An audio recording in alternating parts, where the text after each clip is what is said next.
Hi, it's wonderful to be back. We are with Parshat Vayera with one big question this week.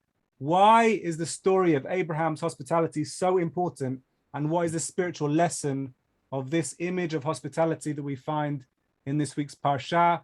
We're joined by Rabbi Zach Fredman all the way from New York City, from the Temenos Center.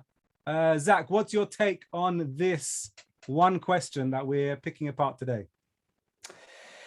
Well, I love this parsha. It happens to be my bar mitzvah parsha, Whoop, and whoop. it was my lunar birthday this last evening. So I've been studying this since I was really little. And I remember as a kid, I always find it interesting which images from the Midrash I remember learning from very young, which ones grabbed me as a 6 or 7 year old. And sometimes the Midrashic image is even more poignant than the Torah images. And the one in this moment that grabbed me was that, I imagined Abraham at the edge of his tent, Petach Ohel Moed, and the Midrash said that the tent was open on all four sides. Everybody else, that wasn't the construction of the architecture of their tents. But Abraham, he said the tent has to be open on all four sides because I wouldn't want to miss someone passing by and not see them and not be able to welcome them as my guest. And so the spiritual lesson and really how I've been reading the Torah of late is there something in the language of the Torah or in the imagery that's trying to teach us about how to carry ourselves within, and so reading from that image of Abraham sitting at the tent, it says at the entrance of the tent, but this word for entrance, the petach, it means the opening. And so the spiritual lesson that I'm reading into this is that how do you move into that act of opening yourself, opening your heart, opening your spirit? Like we have this beautiful capacity as human beings to close ourselves, both physically in space, but also emotionally and spiritually. You throw on your mask, you throw on your sunglasses, and you go out into the world with kind of a heart that can close. And then you see something in the world that has the capacity to open your heart, someone suffering, someone in a moment of deep joy. And that choice is sometimes unconscious. I think we're being tasked to bring more and more consciousness to it. But that choice is presented to us so many times also on the phone. Like you have these crazy devices that are showing you the sufferings all over the world. You're scrolling, okay, Instagram, suffering in Israel, suffering in in Europe, suffering in South America, and each image, it's happening so fast. Am I going to open my heart to this suffering, or am I going to close to this suffering and just move on through the world? And it reminds me of that, like mitzvah goreret mitzvah. It's like that act of opening. Teaching yourself to do that in one moment says to your heart, oh, I can do this all the time. I can do it again. I can open and be in the joys and sufferings of the world. And I'm not going to be made less by it. I'm going to be made, my spirit will grow by it.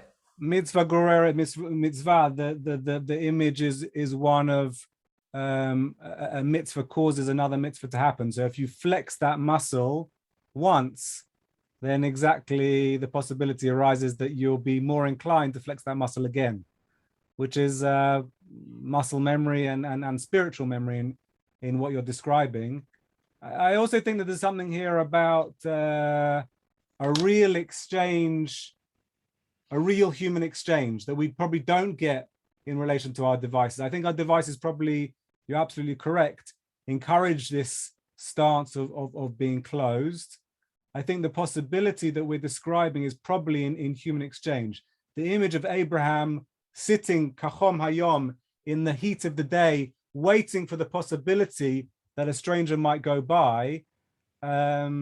He gets three for one. He has three strangers that pass his tent, and the belief that he seems to have, both in the base level, like reading of the story, and also in the story of the stories, which is the midrash. The base level understanding that he seems to be working with is that he's going to learn something, experience something, and grow from this exchange with the strangers, which as it goes is exactly what happens. he has news delivered to him by these strangers, and the course of his life changes by way of these strangers. But it seems to me, in terms of what you're describing, is that the human interaction is important here. You taught me this beautiful midrash from Midrash Tehillim so will you share it with me, and then I might make some comment on it. Yeah, it's a midrash which I wouldn't know how to necessarily find again, but it sat in my head for a long time. I could find it for you. Yeah, exactly. You're the midrash guy. From Midrash Tehillim Rabbah, and it's a description of a human being who walks down the street, and in front of him or her walks a band of angels, and the angels are carrying instruments and banging drums, and they're shouting, "Here comes an image of the Holy Blessed One." And I guess it aligns here in relation to Abraham's vantage point in the world, because the image is the possibility that even though we don't see the band of angels, that in front of every single human being walking in the world, the bad ones, the good ones, the smelly ones, and the funny looking ones, there is this band of angels who are shouting. And the possibility is that if we actually connect with those human beings, we might see that element of sanctity that exists within all human beings.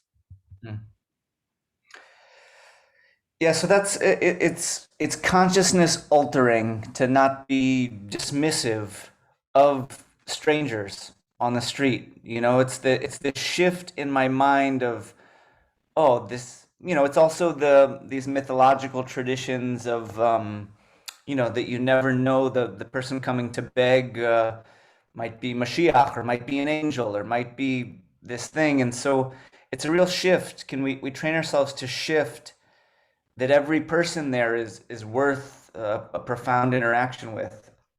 I think one of my deepest lessons of the pandemic, and right, we said that, this sense of training ourselves in how to be more open is being tested now in a pandemic in a way that it never really has been before. We had to, for our own physical safety, physically close ourselves off. We had to create distance from people. We were taught physically to go like this. Now, I think in the metaphysics of spirit, the spirit follows what the body does. So if the body closes, the spirit wants to do the same thing, but it doesn't have to.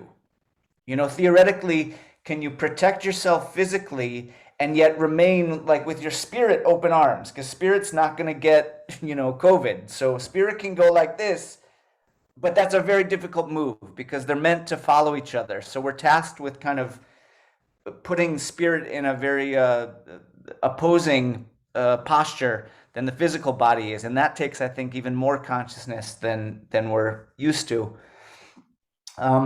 But given where we are in the pandemic, we're at a moment where this aspect of thinking about how we can be open is of profound significance. Whether it's figuring out how to be in continued isolation but spiritually open, or moving into less physical isolation, but everybody's nervous and anxious. Like, I've done these now gigs where it's like, what's happening? We're in the room together. Is it safe? Is it not safe? How safe is it? And that intermediary place, which, from Judaism we know is like, there's so many teachings about the intermediary place, the mezuzah and Havdalah. Like, there's so many concepts of the complicatedness of being in between, and that it takes an extra measure of consciousness in order to exist in that place. So with that, we have to wrap up in another minute. It would be amazing to hear just one word about your work and how we would find you, and because that's important to this teaching. I totally relate. Our work is kind of aligned at the moment in terms of the kind of community we're trying to create and how complicated that is exactly at this moment. And then you're welcome just to finish with one more word of Torah, and with that we'll finish. Temano Center was just created. We launched with these high holidays this past year. My vision is to create a community and a nonprofit that creates music and art and culture and teachings and wisdom that are rooted in Jewish tradition, but really open to the world. I believe, You know, there's enough of a community and a culture now that says I want to be rooted in my own thing, but I don't want boundaries around it. I want anybody in the world to be able to come in and to make the wisdom accessible to them and to share the stuff freely, and then it's not going to diminish what I have to be, you know, that giving with my stuff. So you can find us at temenosnyc.com. Right now we're in New York City. Who knows where we'll be after that. And we do Shabbat services on Friday nights, basically every other week, and they're streamable. So, you know, if you're willing to stay up late in the UK, you could check out what's going on with us. And then I also run a band that's called the Epichorus. And that website is the Epichorus, EPICHORUS.com. And we have albums that are on all the streaming platforms if you'd like to check that out. Constantly on the radio in my car. Oh, nice. Yeah, we've got a new record and a book coming out in December, so that's exciting. The Torah that I'll end with, I was digging through the library this morning. It's so great. It appears on the comment of the Song of Songs that says, like, "Open to me, my beloved," you know, and it says, "Pitchi li petach kechudo shel machat v'yeftach lach." If you open to me as wide as the eye of a needle, God says to the people, if you open to me as wide as the eye of a needle, I will open to you as much that wagons and chariots could drive through. It's like the movement into opening, it only needs to be a tiny bit, but it's that movement into opening is of such great significance that's the shift that allows all of Spirit to come forth. Like that God can only come forth when we make that small little gesture, but that small little gesture will be magnified to the degree that chariots and ships can come through. I wish your chariots and your ships very safe passage this Shabbat. A happy birthday to you, Zach. Harav Sheli. Thank you so much for being with us. Shabbat Shalom.